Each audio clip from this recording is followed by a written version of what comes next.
Hello, and welcome to the second episode of The Climb, the podcast in which we recap CBS's The Summit.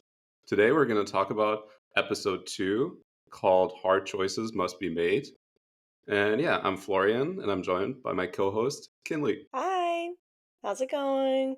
We're back again. Yeah, we're just the couple that love to go on adventures, and we think that we can do the summit as we sit on the couch and watch. Back to butchering some names. We already had some of the cast members in the No, I'm gonna comments. do better this time. Becky Lee, if you hear this, we're My sorry. apologies. Yeah. I know. I do love everybody on the cast. It's not intentional at all. If you know me, I am really bad at names, even if they're the most common names you've seen. But I know I need to do better, and I'm gonna fix my mistake. So I'm sorry, Becky Lee. Well, worse things have happened. I'm sure they will be fine. But yeah. All right, let's jump right into it. We get a little recap of the first episode. We see Tony obviously being medevaced. We see the mountain's keeper. We see the river crossing and Bo. A little recap of that, and then the checkpoint with the voting out of Rose in the end. Um, did you have anything about the first episode that you didn't mention in the first podcast that you were thinking about going into this one that you want to talk about, or should we just jump into the second episode? I will say their recap was really good. Hmm. Like the style of the recap, because sometimes when you watch recaps, you're like, all right, boring, let's continue on.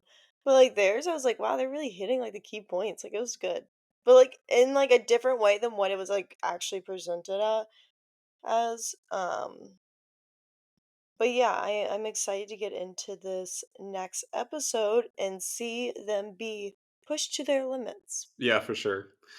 What I realized, I think, is that we saw like nearly nothing from some of the cast members in the first episode, which was, I mean, obviously as expected. You can't really introduce everybody in detail, but we would be introduced to a lot more of them, or I think almost all of them, by the end of this episode. So super interesting. Let's jump right into this episode. So we start the episode in Camp One or Checkpoint One, the camp after the votes have been casted. Obviously, Rose had to leave. She had to also leave her money, so she's not part of the season anymore. And we get this little scene where Amy is super emotional and is talking about having to vote Bo because she couldn't go against the mom alliance, basically. And we see that uh, Jeannie voted Rose, which is kind of what caught Amy and obviously Rose off guard. And Amy's super emotional about this. And Amy at some point is also called a social queen by Shweta, which would prove interesting later on in the episode. But yeah, what did you think about this? Like, obviously, we saw Jeannie voting for Rose to try to stay with the majority, and we see her talk about this later on. Did you think it was a smart move from her to go with the majority, or should she have stuck with, or just made it a point to stay with her alliance, basically the moms? The Mom Squad, I love them. Yeah, the Mom Squad voted out a mom on the first vote. So, are they really the Mom Squad? Yeah, Are they really that's true. the squad? Anyways, Jeannie, I think she was kind of a sheep on that vote, but then it comes back to how they vote in this show that you're so exposed. There's no hiding behind like who you voted for. Like it's not anonymous, and so um I think she just was really like I think nervous. Like it was the first vote. You don't want to go against the majority and stand out in that way, and I think that's what she was going for. Do I think it was like a good decision? Maybe not for like the benefit of the mom squad, but I think it was a good decision to just go ahead and go with the group on the first vote and not try to stand out, I guess. But I am with Amy on the side. Like I think the talk that they had I really liked. And Amy like being like, "Okay, you need to have confidence in yourself. Like this is your game. Like I think Ginny like really appreciated that as well and maybe needed that little talk. But yeah, Amy, Yeah. social queen. Yeah. Yeah, I thought it was interesting. I don't think it would have really mattered which way she was going, like a genie with her vote, because I mean, if the moms stick together, everybody would have been like, okay, this is expected. And I don't think she gets great value out of it in the sense of that people trust her more now that she went with the majority. Um, so I think it's kind of a toss up, to be honest. But Yeah, for maybe, sure. maybe I'm wrong, and we'll see something coming back to this in the end. We skip forward to the morning, the next morning, and we see a scene where they're surprised, so to speak, by the huge waterfall that is over that little hill that they walk over, like they haven't seen it before.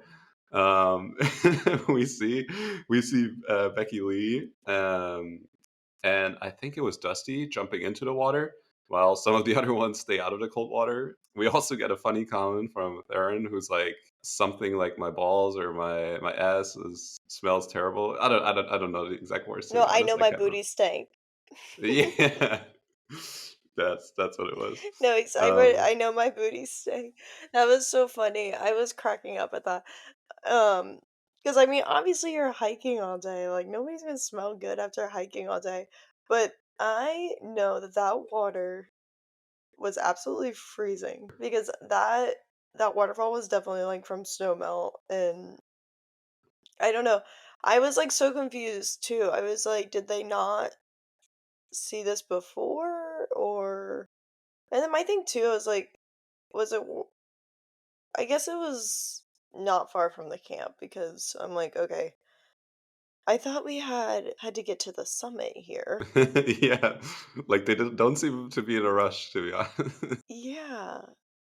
But like during the hike they're like or during the day they're like, okay, we have to keep it moving. I'm like, Yeah. I don't know, maybe it seems like it was like they were there like longer than they actually were and it wasn't I actually that big of mean, a deal. But honestly, I would love to have some of the contestants on to talk to about this, but it must be the production team also being like, okay, um, like we wait till a certain point, then we go. Like I'm sure they're kind of on the schedule of the production team in some sense. Like you know what I mean? Does that make sense? they would have to be because like if they were really dedicated people be up They'll be and going. out of there. Yeah, for But sure. yeah, it's like the whole camp life. I think it does like help the show though. So like the waterfall was really cool, but That is I true. don't know if I would have gotten in. Maybe because I don't like the cold water. But it would have been nice to like, like wash some of like the gunk off. Yeah, that's true.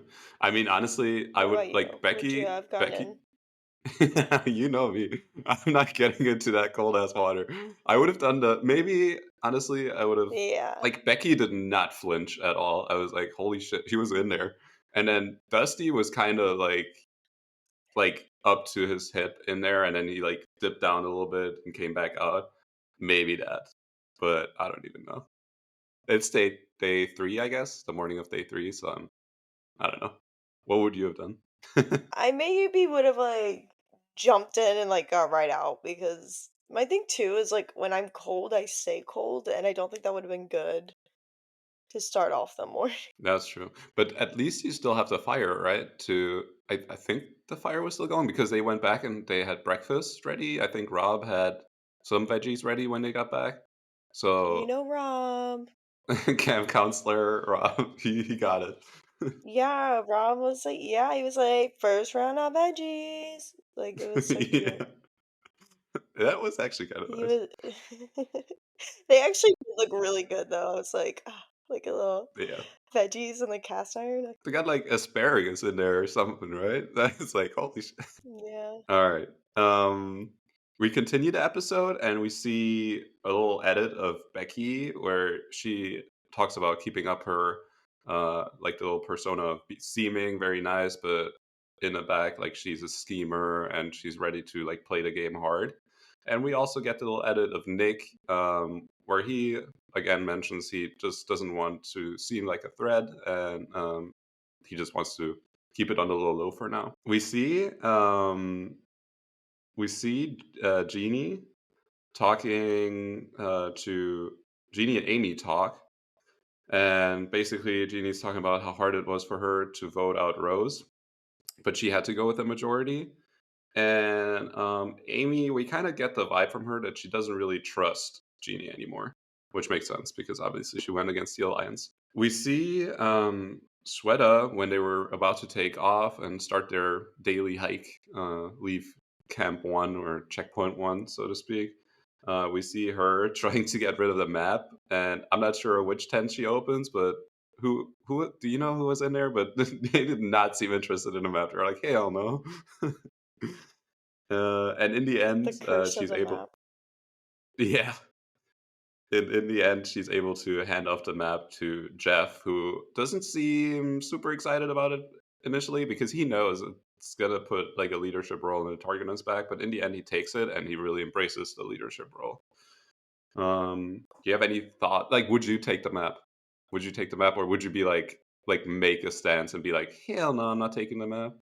What would you Well, let's go back to her talking about she was like, "I controlled that vote." do? And that's why she was getting rid of the map because she was like, "I controlled the vote."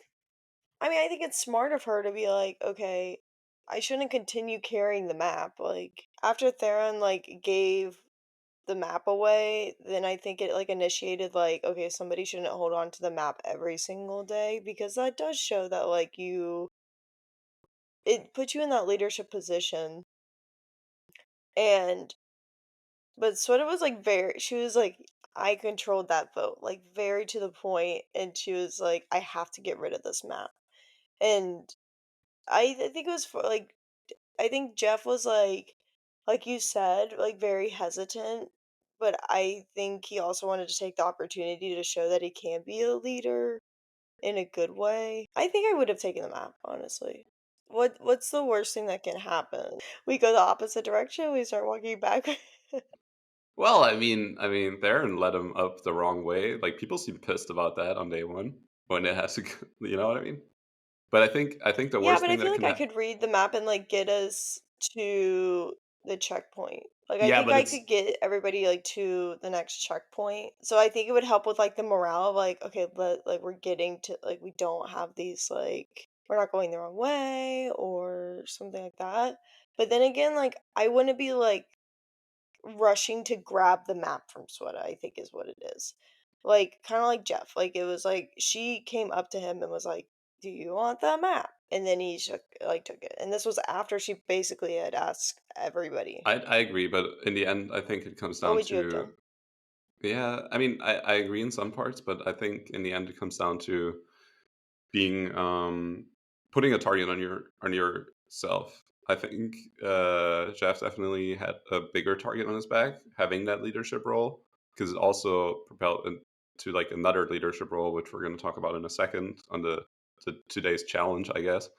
Um, but I think at a certain point, like he was smart enough to not like make a scene because he would really like in that moment where she asked him, he would have been like, hell no, like you really have to make a stance for not taking the map, and I think that could put a target on your back too, where people are like, oh, you're scheming, like this will put a target on your back and stuff. So I think it's like the double bluff kind of thing mentality.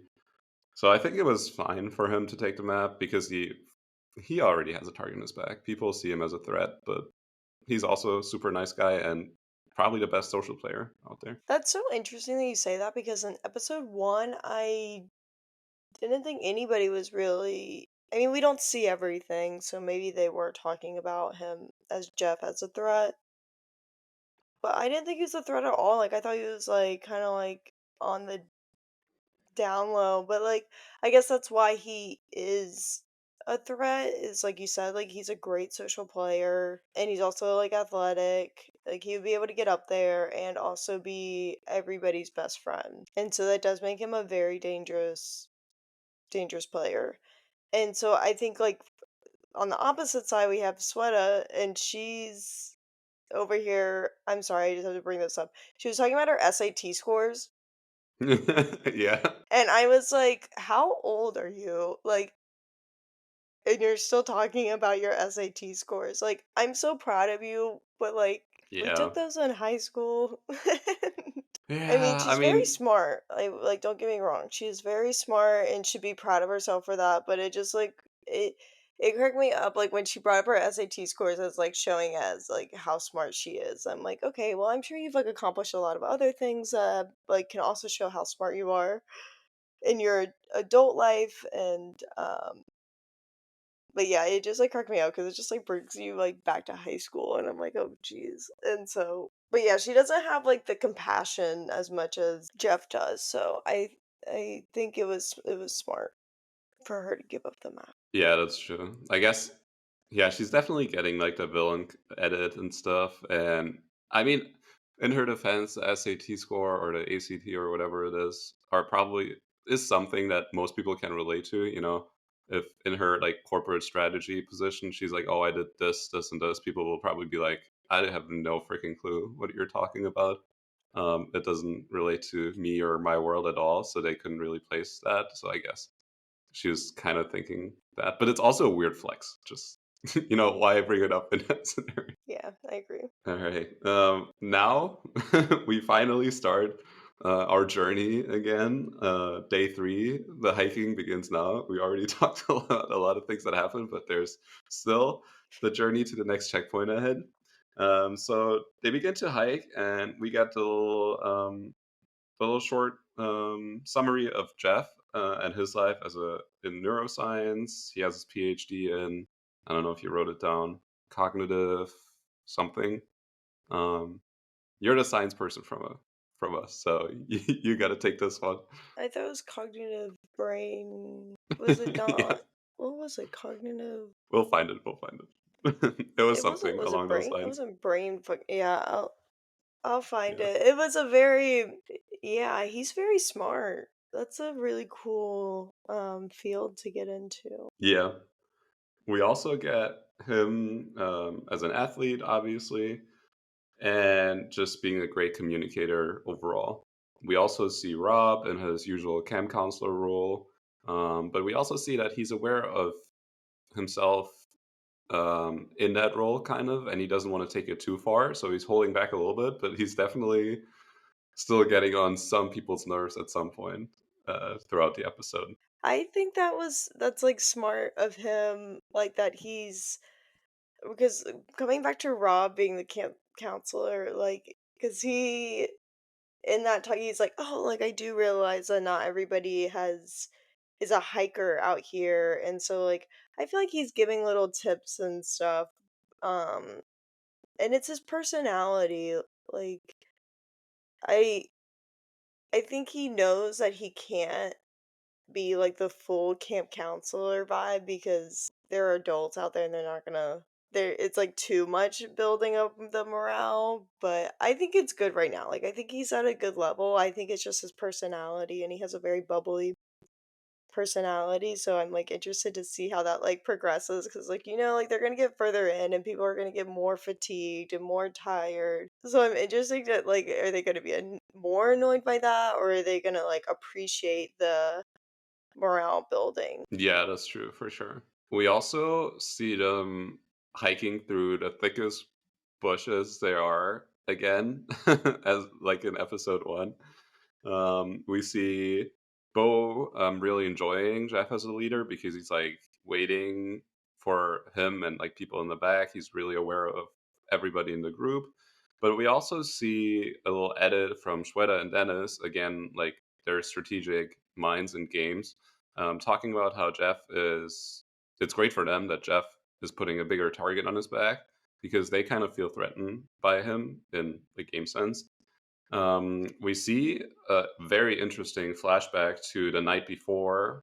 I'm assuming it wasn't. Yeah, it would have to be the night before because it was the first camp, where they had that conversation in the tent, where basically Dennis and Sweta were talking about how Jeff has like is like a threat basically, and Becky and Pumpkin were also in the tent What did you think about that whole interaction? I thought it was kind of an interesting group to bring that conversation up because I didn't really see Pumpkin in their alliance. Like Becky, yeah, she's been part of those conversations before, but Pumpkin seemed uh, like a weird, like she shouldn't be in there hearing that. I feel like you shouldn't have that conversation around her. I maybe she was just in at the right place at the right time Yeah, type of situation, like, but that's, I mean, we don't see everything, and so I mean there's a possibility that they were talking before. Like, I mean, I think everybody like enjoys talking to everyone, like, just like as people and stuff, and so I think like sometimes when they're hiking they're not really talking like strategic gameplay until they got to the camp. And so that's I'm true. thinking maybe it was just like, oh, this is who's in this tent, like, and Sweater, like, she was very strategic, and so that's Yeah, how that conversation may have started. that's true. And in the context of this conversation, they also bring up Dusty's name and kind of throw him into the same bucket as Jeff as like a physical threat with like good social games, which they are.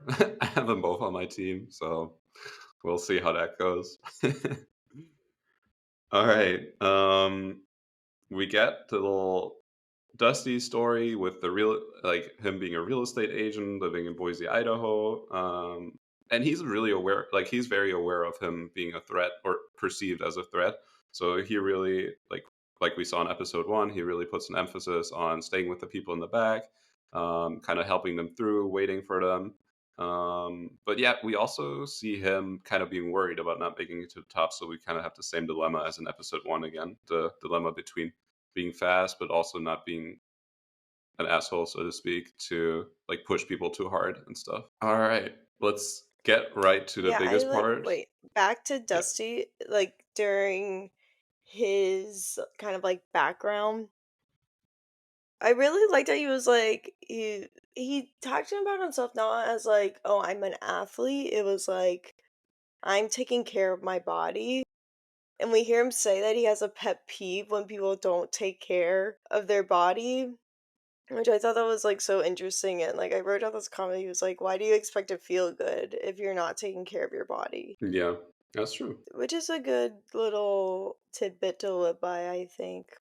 I thought that was like after he said it was like a pet peeve, like the whole time that like they were hiking, I was like, is he just really annoyed But this whole time? he's good at hiding it though. No, he's doing great, and, like, I think he's playing the game, like, very well, like, if he I think he'd be a lot more of, like, a threat and a dangerous player if he was, like, at the front and, like, directing people, like, I think if he was in had the map, I don't think it would be good for him, but since he's, like, helping everybody out and is, like, super willing to help and, like, carrying bags and helping people get over obstacles and just a super nice person. I think that's helping him a lot. Yeah, that's true. All right, let's jump into the biggest plot point of this episode, the challenge. So again, kind of similar to the first one, we see another rope setup basically with some planks on the bottom and basically two ropes on the top, where they can hold on to with their arms or hands or whatever way they choose. This time we don't have like a raging river on the bottom, but more like a little runoff, but I guess still kind of a steep drop in the middle, like a little canyon, so to speak. And we see basically the bottom of the rope system being there's very limited planks, so it looks very sketchy. Like some of the planks don't even look like they would hold you. And basically we hear who's reading it? I think it was Jeff reading it out because he got there first. We hear that they would have to pick one person, and it really emphasizes picking the strongest person. Um, Everyone immediately wants Jeff, who's already been the leader kind of with the map today, to take the lead again and go over first. And that person who goes over first would then pick the next person to come over, and then that person, the next person, and so on and so forth. We Did you have any thoughts on this? On the challenge itself? I thought it was very similar to the last one, but yeah. Yeah, I was really hoping it was going to be like something different, but I think we're going to see that later in the season is what it looks like. Yeah. Like, I think there's gonna be different ones, like, as they get higher in elevation, there's just different obstacles. Like, they're gonna encounter snow, they're gonna encounter ice. It looks like they're gonna encounter ladders, Yeah. other obstacles. So I I don't know if it's just like where they're at on the summit or like on their adventure to the summit. But before we hear that Jeff has to like pick the people to come over, he doesn't know that until he gets over there. And so I want to come back to the mountains keeper. Yeah. Like Yeah. as so Jeff, I think it was smart as a group to just go ahead and send Jeff over. One, because he was like already the leader, so it was like it wasn't like that like out of place to like choose him as a leader, I think.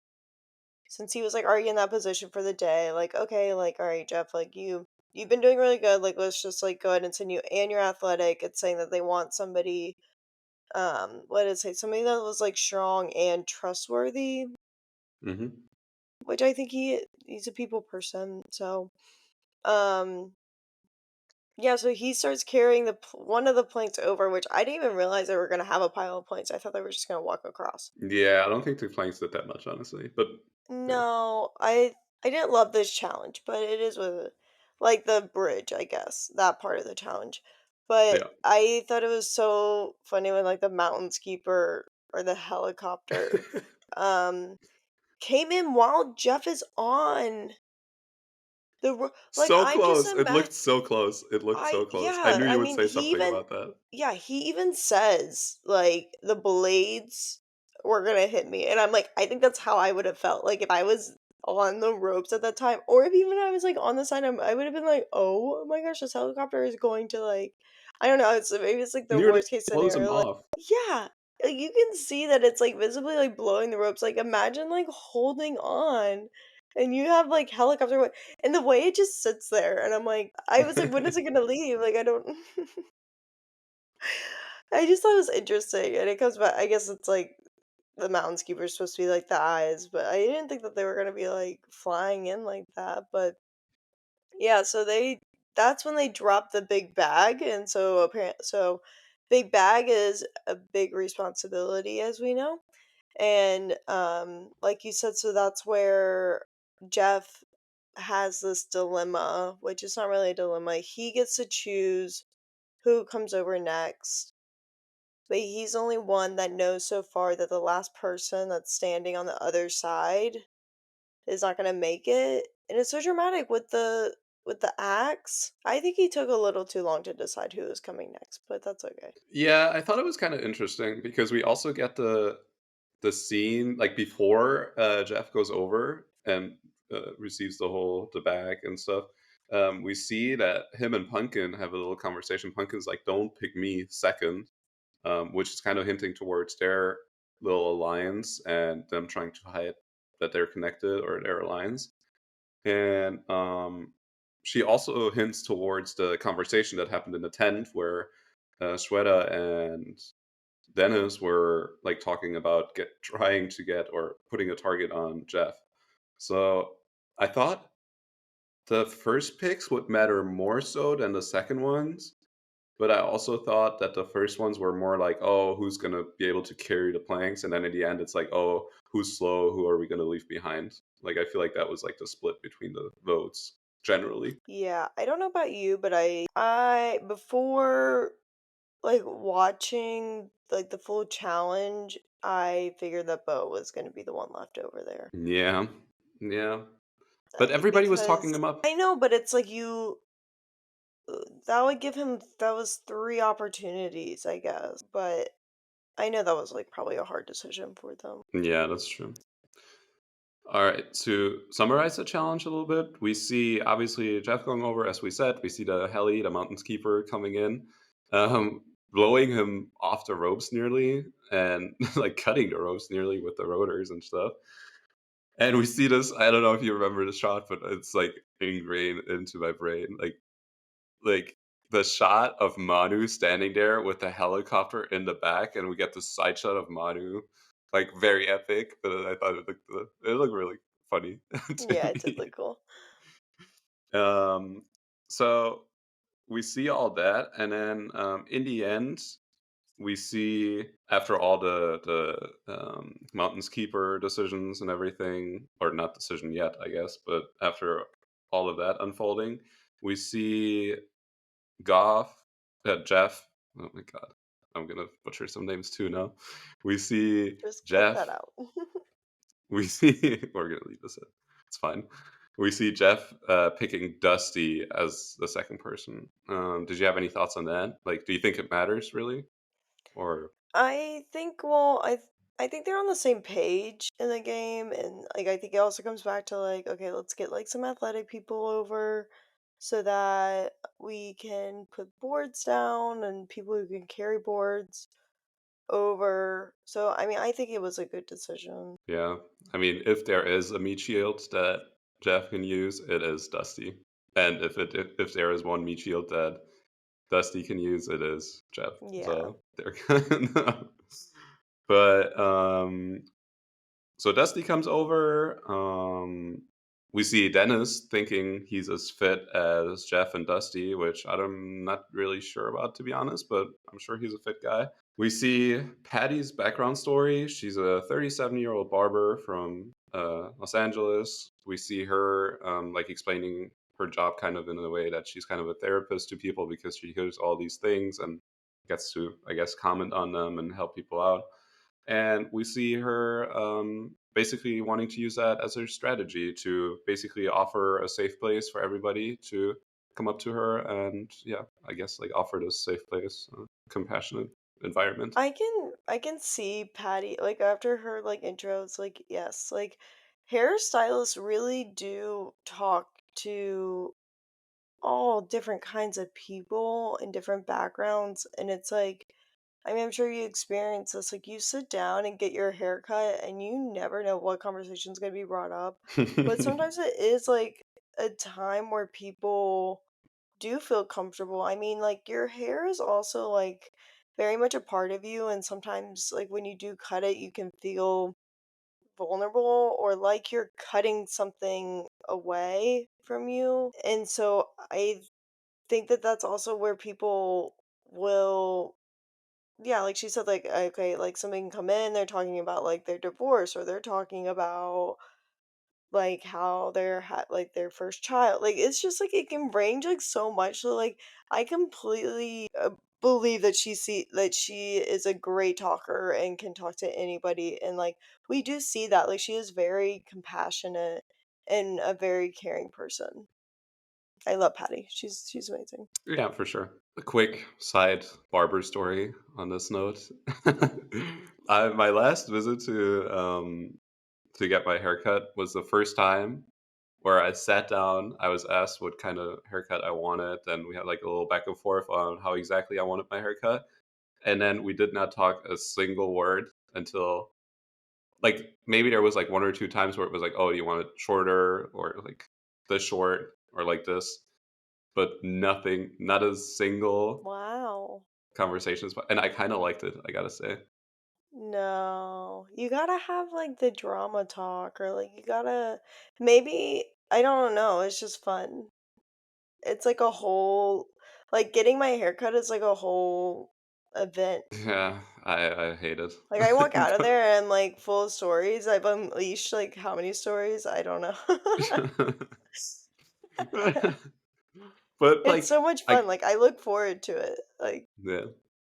I gotta say though, I think what also kind of led to us not really having a conversation was that on like the chair next to me, the woman that was sitting there, I don't know if she had like a personal connection to the woman that was cutting her hair, but she was spilling the wildest stuff. Like I can't even talk about it here, and she was basically yelling through the whole shop.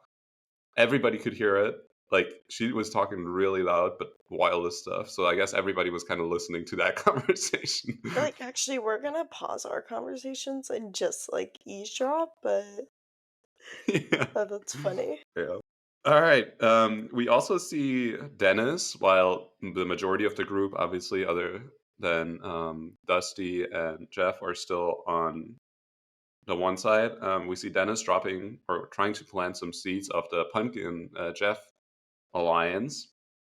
And in the end, Dusty picks Nick, which I thought was an interesting pick. Any thoughts on this pick? I didn't really have any thoughts, to be honest, but I thought it was just interesting.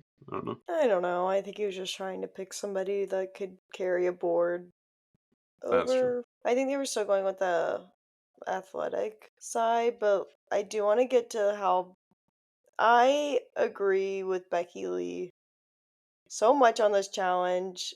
Where are the women? Yeah. Where are the women? Like, how, like she said, like, this is like when, who got picked? Like, when it was like Yeah. all these people raised their hands that they could carry a board. I'm like, It was Theron.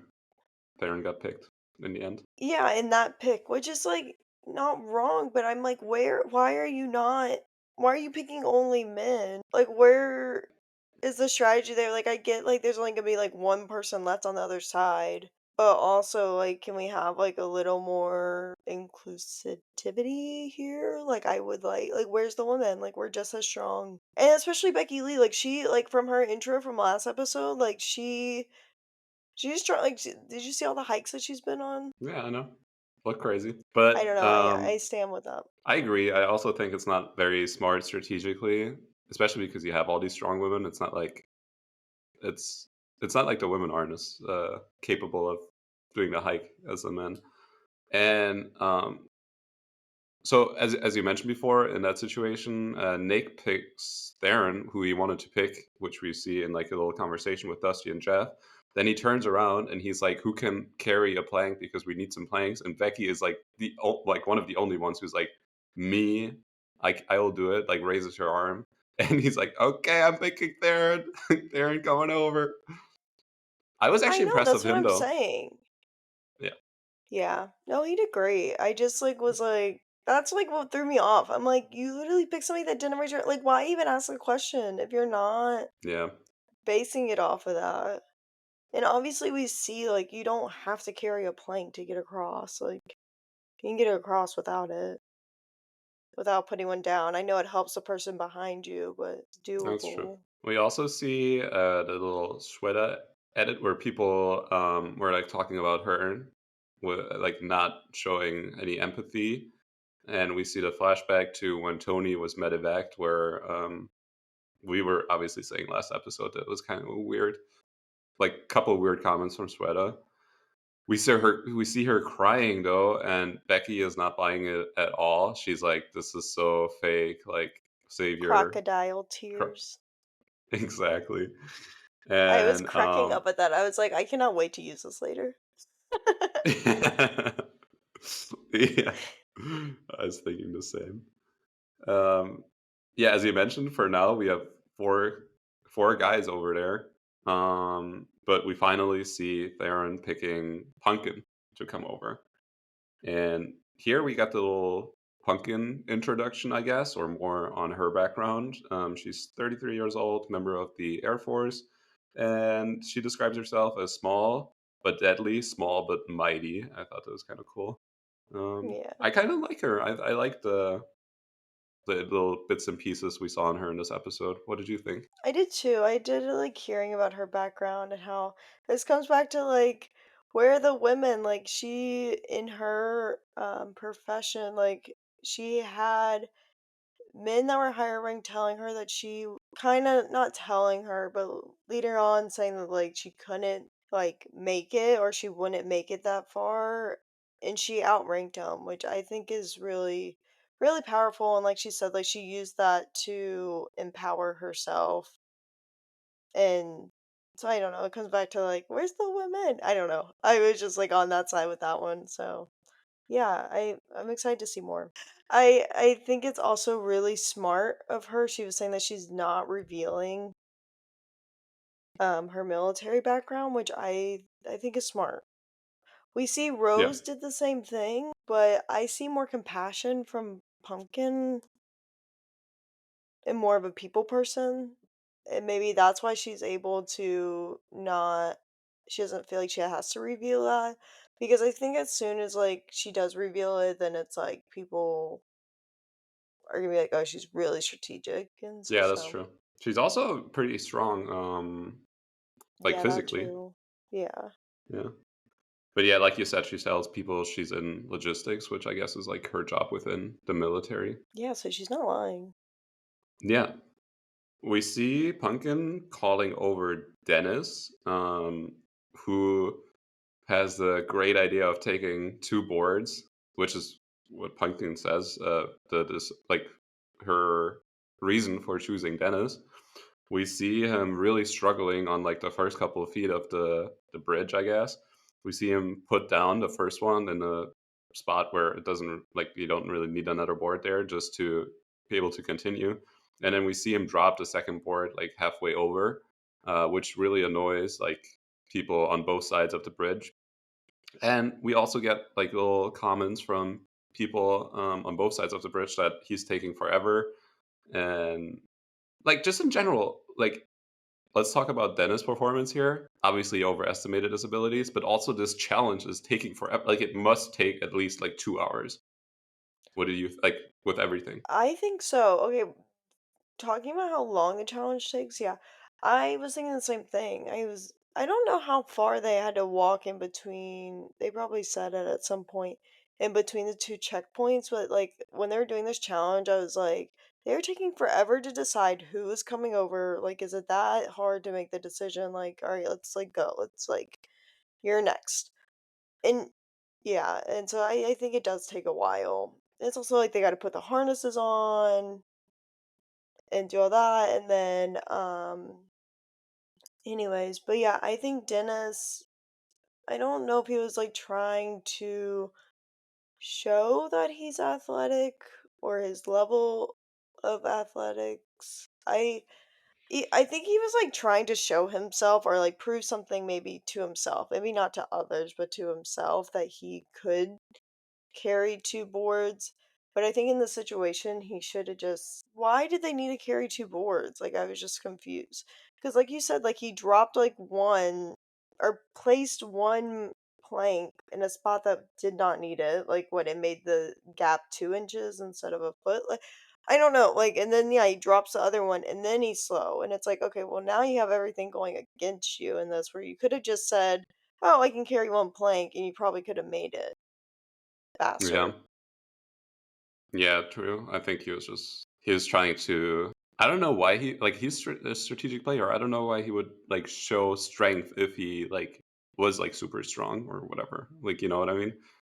So I don't really know what he was, but I guess it got him over. Like him saying I will Yeah. do two boards got Pumpkin to choose him from what she said. So I don't know. That's true, but it's like in the future, like, will that influence somebody's decision?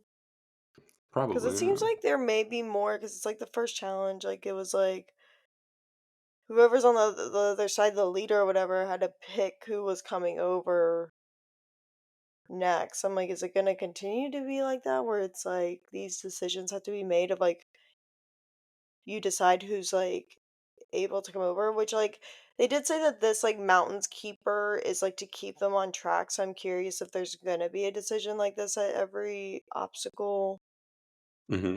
or is there gonna be obstacles where it's like, okay, everybody can come over without any There has to decision be. making, I guess.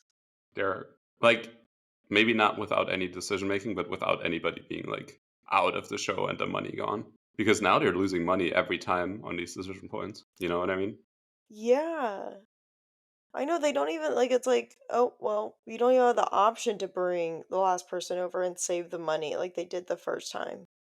Yeah, it's So true. We see Becky Lee obviously still being on the like the other side from what she calls the macho men that she wants to break up.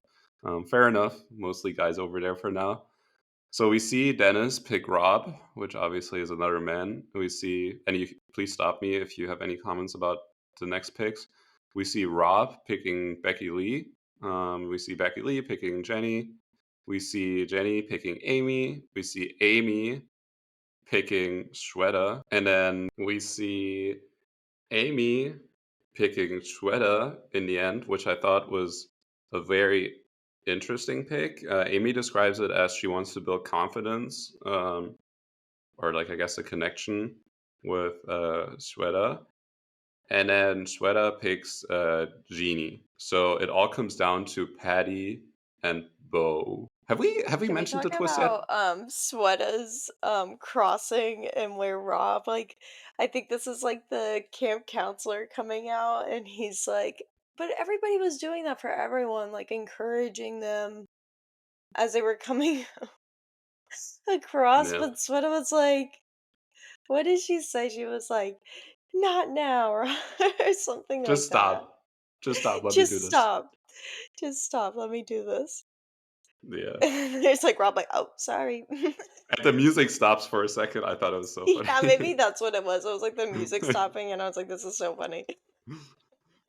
Yeah, that was a good Uh, edit. and maybe it wasn't just like Rob cheering; it was just like everyone. But it was like, but it was just like it was. Yeah, maybe it's the music stopping because it was like Rob had very much has like the camp counselor voice, and then it's like, oh, Yeah, that's true. uh, So in the end, have we mentioned the twist? Did you that talk they have about to the cut the twist? rope. Yeah. Yeah, Okay. So obviously, Jeff, as we mentioned before, has to cut the support rope with an axe for the last person, like when they're crossing, and that person is out, and so is their money. Not really a decision point here, but I guess basically the main decision point is who's going to be the last person. So it's between Patty and Bo, and basically it's Jeannie who gets to make the decision since she was the third last person to cross. We see like a very touching or emotional moment between Patty and Bo on the one side, and in the end, Jeannie picks Patty to come over. Did you think that was the right decision? I think so. I think they both, when you're looking at Patty and Dennis, they both bring up the morale and are really great people. Patty and But Bo, you mean? who did I say? Dennis. Oh, sorry. Yeah, Patty and Bo. Sorry. Dennis does not bring up the Um, morale. no. Anyways, I was thinking about Bo. Um, yeah, I think it's emotional, but I think it also like comes back to he is the last person left on the other side in the last challenge. He almost got voted out. So it's like if you chose to keep him again, I feel like that could put a target on your back, like of like, oh, so you're working with him, like you're trying to really keep him on the team and everything. But I mean, I think it was like there was a lot of crying. Yeah, I have that too. Everybody was crying. I guess they really like Bo. I mean, I understand, yeah. I that's the thing is like they're height you're out there like with these people like all day. And so I'm sure they really have like gotten to really like know each other and everything. But yeah, so Patty comes on over and then that's when it really I think hit everybody. Yeah. What did you so Patty had to still call Bo over and then Jeff takes the axe and has to cut the rope. What do you think about that? Like what do you think about Bo having to like start going across and Well, then being cut? yeah. I mean, it's basically just for the cinematics of the show, I guess, and for the storytelling. But we get this amazing, like the funniest shot I've seen in the first two episodes, I guess, all season so far. The funniest little clip where so basically we get like the slow mo or like the shot where Jeff is like cutting the rope with the axe, and we see literally the whole bridge collide, and we see Bo dropping down, obviously, but we only see him drop for like in like slow mo for like a second or two, and then we go away from that, and we only get like people talking about how great he was and stuff. And I'm like, is he dead? Like, what happened to Bo? And later That's we what get I'm a saying. They confessional, but I was like so confused. yeah, they were like talking about it like he was gone. Like, did And he I was die? like, oh my god, it made me nervous. I was like, oh my gosh, what happened? Yeah, Yeah, but I I think mean, Bo was it, but that just shows like how Bo was really a great person to be around. that's true. That is true. Yeah. And I mean, obviously, we also only saw like the that It was a really cool shot where the bridge collapses under him or, like, basically gives out and he, like, drops, but you also only see him fall for, like, 1 or 2 seconds in slow-mo because obviously the safety rope that is connected to their Yeah, harness will catch him in a sec. But I thought it was so funny that they just hard cut away from it, and then these like it was like a funeral where people are like, oh my god, he was the nicest guy, so good for the morale. I He know. always, and, but then But it was just so he because 'cause has a they're, nice like, send off. cheering him on. They're, like, cheering him on to come across, and I'm So like, "Oh weird, my so gosh," and weird. they know what's coming. They're like, "Okay, come on, Paul." Like, they're, like, cheering Yeah, him like on, and then, like, Jeff's like I mean, he was, like, crying the whole time he was doing it, but yeah. So we got a nice little send off in the end. We have a last confessional interview with Bo. He talks about how he made friends on the show and that he really enjoyed that. He talks about not quitting, which he didn't. Obviously, he was trying until the end. And I feel like he had a better day on day two or day three than day one and two. Um, and he talks about doing his best. And so he gets a nice little send off and we get a little graphic where it shows us that they have 800 or a little over 870K left and 13 people remaining. Any last thoughts about the challenge? I feel like we covered it in depth, but any last before we move on? I don't think so. Hopefully, we don't have another bridge crossing. Yeah, I swear. But it looks like a ladder, but we'll talk about that later.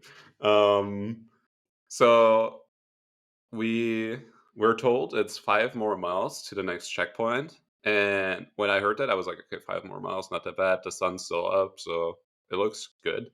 But then we also see that they're racing against the weather, so we see, like, a little storm incoming. We didn't really see any rain in the end, but they really give it the storm edit, I think, and we see a really steep vertical. Like, in some segments of that vertical, I was like, "What are they doing?" Like, holy like, there must be a better trail.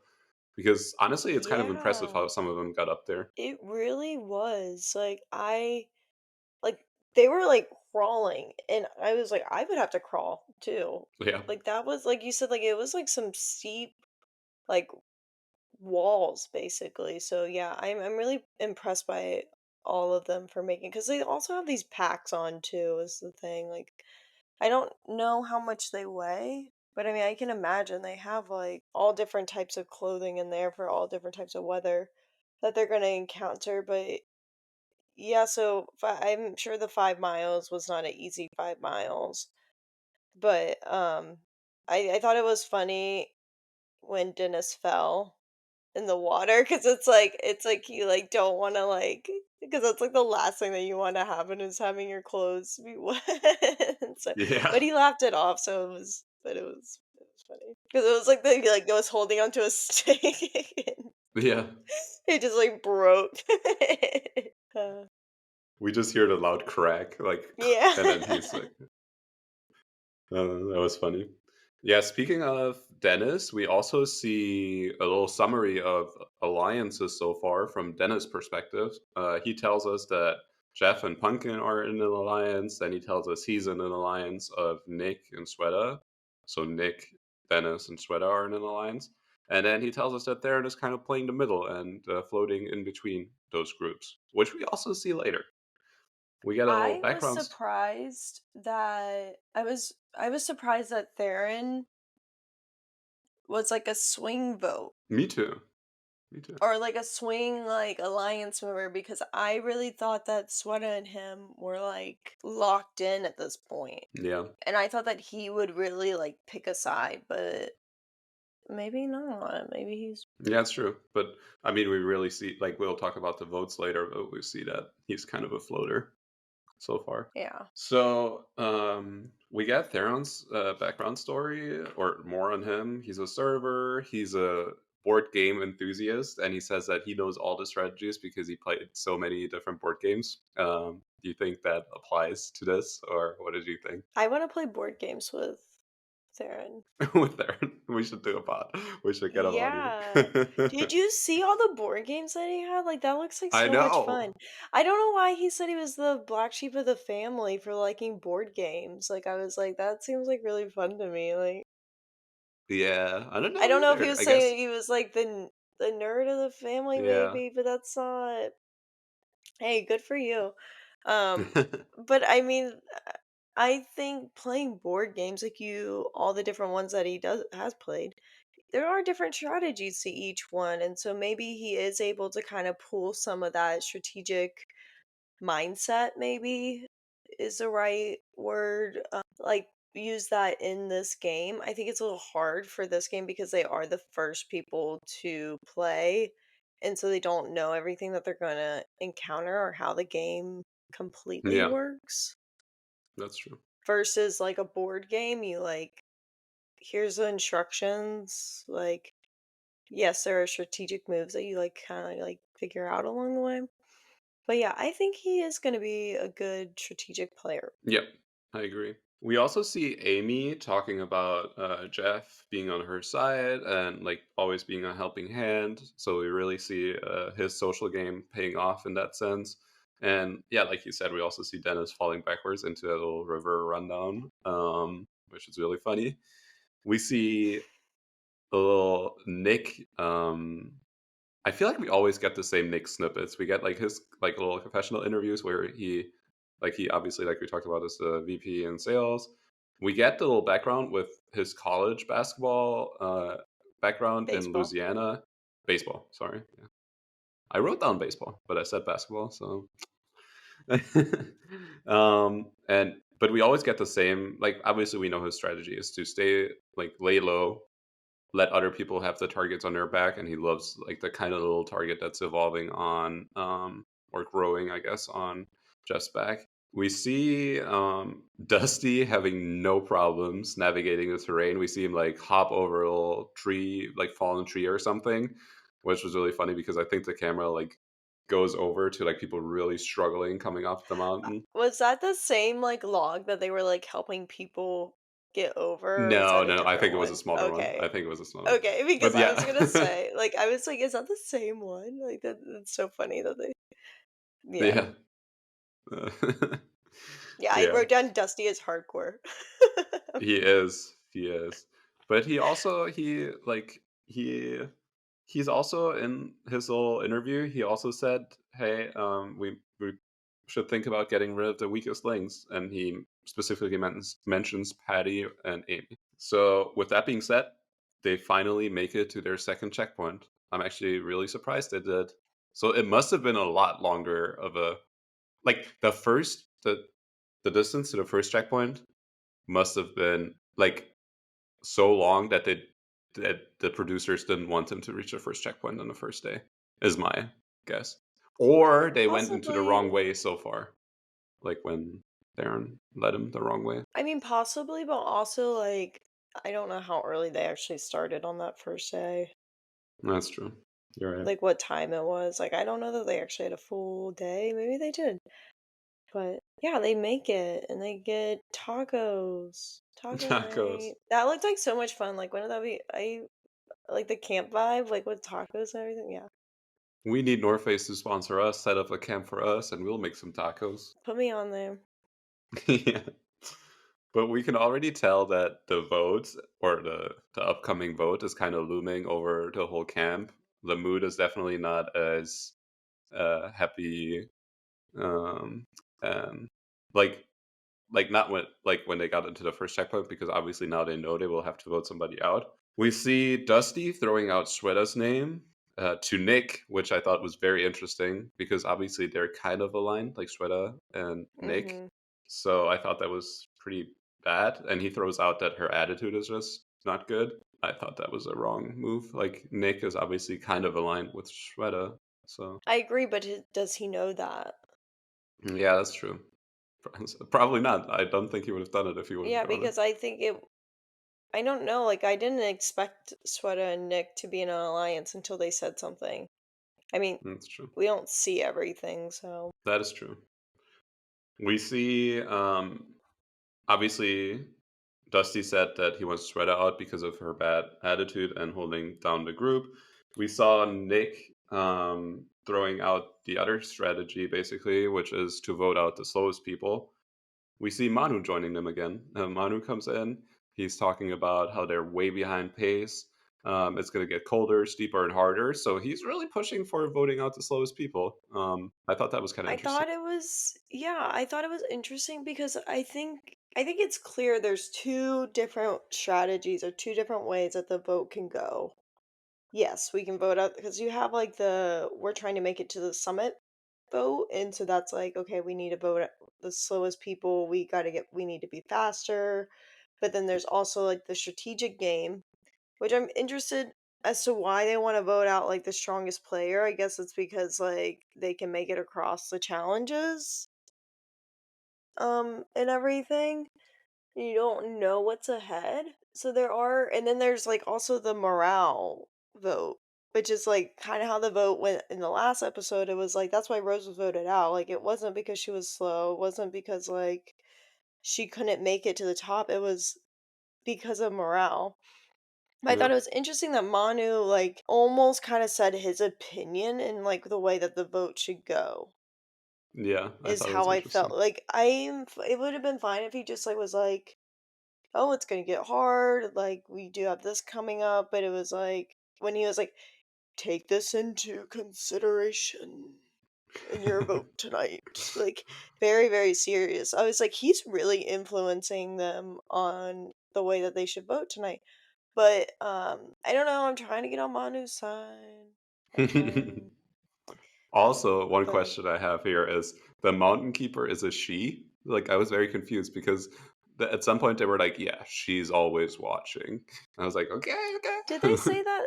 I thought they said Yeah. that in the last episode too. Okay, maybe I missed it in the last Maybe one. it's like But the like Mother Nature. oh, yeah, that's true. That is true. Like, Yeah, we see another little conversation where Dennis and Jeff are talking with there's like their person there, but I don't know who it was.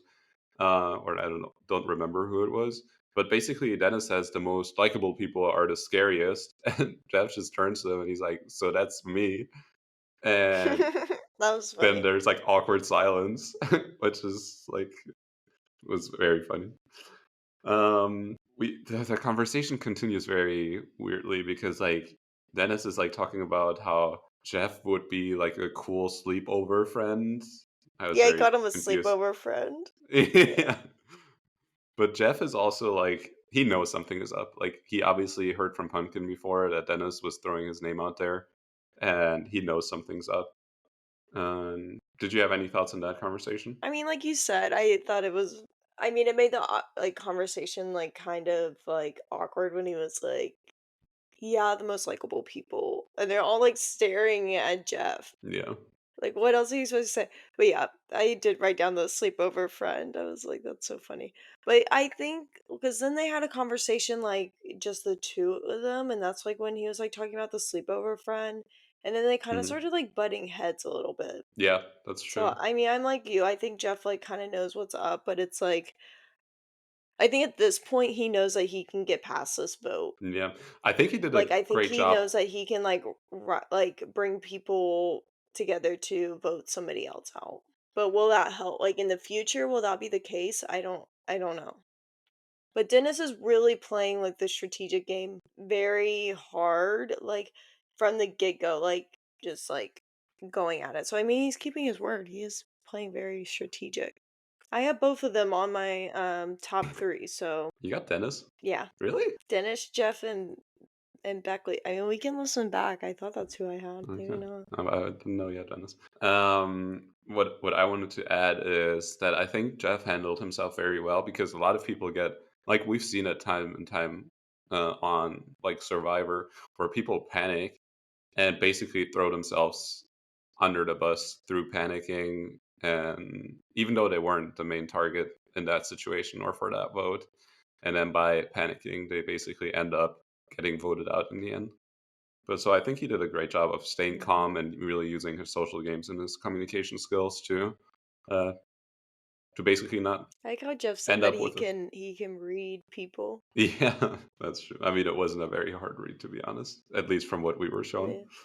Also, Pumpkin literally told him, so I don't really know. Okay, we see another segment where Becky Lee is talking about how she can't stand Shweta, She wants her out, then Pumpkin agrees, and basically they're talking to Theron in that situation, and he's talking about like not having the same opinion basically, but he's not completely against it. But he doesn't want to vote for her, but he becomes kind of suspicious of maybe his opinion of Shweta isn't, or how isn't at least how she's perceived by the other people in the group. Did you have Yeah, I any thought it was thoughts? interesting that they brought that conversation up, like, with Theron in the tent. But, like, yeah, Theron really seemed like he was, like, contemplating, like you said, like, did he get the right read on Sweta? And, like, I mean, they were, like, the first two people to, like, connect, like, instantly, I feel like, from what we saw. Like, the first day, like, they were together. So I was at that point in the episode, I was really interested to see like whether he was gonna vote against Sweater or really like keep that like that friendship.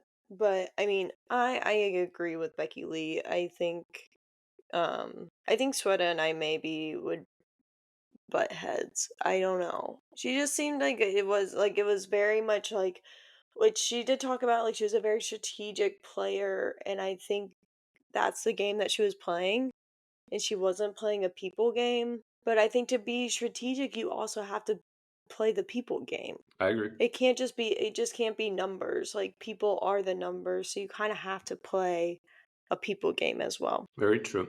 I agree. Well, from Shweta's perspective, we see her idea of this vote is to just stay low, since she thinks she controlled the last vote. She just wants to stay under the radar for this one. And we also see that Jeff obviously doesn't trust Dennis, as you mentioned before. Jeff basically wants Dennis out because I guess he kind of threw his name out there. And we also see Amy and Patty's perspective, and Amy's super scared of the vote because she's scared of being voted out since she's like one of the slower people. We see Manu coming in. He's basically in his usual manly voice. He's like, "Have you made your decision? What names have you heard, or what names are out there?" Yeah. You Yeah, know, I'm glad that he was here for this vote because you know he wasn't there at the last vote. yeah. He was So there. Yeah, during the you're vote right. he was there. No, no, no. I Yeah, think he it's a wasn't good there decision to during bring him the in. vote. I know. I think there needs to be like some kind of person like leading them through the vote. I still Yeah, don't love how they vote super because it stupid. does put a target where on you when you have to be the one to be like, Raise I your arm nominate first. this person. Like I nominate this person. Yeah. And then it was like, yeah, it was I don't know. I think. Well, let's start from the beginning. I guess Manu asked the group what names have been out there, and Pumpkin throws out Shweta's name. Um, Basically, Patty adds that she's not genuine, and Manu asks Pumpkin who nominated her, and Pumpkin says it wasn't her who brought up the name, but she, I guess, kind of agrees with it. I think it's, yeah, I mean, I think what I am still confused about, and I guess we can talk about it in a little bit too, is who comes up first? Like, who do you ask first for their opinion? Because if we compare it to, for example, Survivor, obviously there is a big tribal council where they have all these conversations, and I guess Jeff talks about person A first and person B, so there's a order or like back and forth too. But in this scenario, it is really important because you're kind of nominating someone, and then obviously Manu asks, "Hey, who wants to vote out person A?" And if you're person A, and your name is out there first, obviously there's a higher likelihood of one person raising their hand and then everybody following, for example. Like, I think it's so weird, like, dynamic wise. I agree, yeah, because like then we see Jeff's name be nominated, Yeah. and then it was like instantly like there wasn't as much talk. No, It it was just wasn't. like instantly Manu was like, "Who votes for Jeff?" And I was Yeah. like, "Whoa!" Why is he And then he first? like didn't get any votes, and then it was like, "Okay, but like, why did Sweta not vote for him when she nominated him?" I don't know if she was just like she wasn't nominating him. She was more so just like, "Oh, this was a name that was like thrown out there," which I think was the question asked by Manu. So I don't know, it was just like like then like Monty's like, "Jeff, you're safe." Do you think one question I have for you is, so do you think so they obviously have an idea of watching the people during the day that Shweta might be on the block or, like, up for, like, to be voted out. Do you think they go through every single person, like, who votes for Amy, who votes for Nick, who votes for and they just edit like, they only edit it, like, for storytelling, only edited Jeff in. But then you would have to have Sweta in the end, like at the end, because she got like a unanimous vote. I think, yeah, like 12 Yeah. people voting for her. I don't think so. Yeah, it doesn't. Because that's Maybe why I he don't asked, know. like, "Are you nominating?"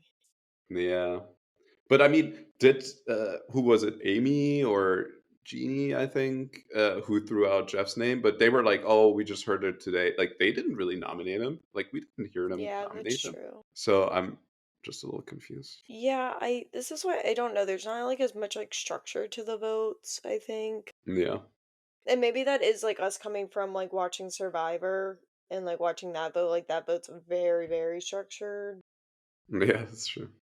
versus, like, this is, like, maybe they're trying not to have a structured vote, like, this is, like, maybe their goal is to have something that's more of, like, a discussion or conversation because it's, like, okay, we're outside. I think it may be, like, the vibe that they're trying to perceive from the show. And like, okay, we're gathered around the fire, like let's vote somebody out. Okay, I'm literally describing Survivor too. They're gathered around a fire and they're voting somebody out. Yeah, that's true. I don't know, maybe like the wild side. I don't anyways. Yeah. No, but I think I'll get to used to it, but it's odd and it comes back to also like you can't hide behind your vote at all. yeah, And I think that's gonna lead it leads a lot of people to just, like, go with the majority. So, I'm really interested to see, like, where there's, like, somebody's, like, really trying to blindside someone, like, not Rose, but, like, really try to, like, split up the group, and then when you see that there is, like, a clear division. that's true. I think we're gonna see that later on, and it's gonna become more interesting as the group gets smaller, I guess, and as Mhm. the alliances are formed. But yeah, because we kind of stumbled over it because we got really into the format, I guess. Just to summarize the votes, we get Manu asking for who, like asking the group who wants to vote for Jeff. Nobody raises their hand. He's safe. And then we move on to Shweta. We get a unanimous vote, 12 votes on Shweta. With that, she's voted out. And we get the first compassionate moment of Manu where he's like, "Thanks for coming to New Zealand to Shweta." And I think in general, her send off was better than I expected. I think she could. There was potential for a blow up from her side, where she's like, "Oh, you all are so stupid," blah, blah, blah. But she handled it pretty well from what we saw in the edit. Yeah, I think so too. I think she was, like, a little shocked That's true. She seemed a little overwhelmed. because she didn't really respond to Manu when he was like, "Thanks for coming to New Zealand." She was kinda just like but she just said, "Thanks," right?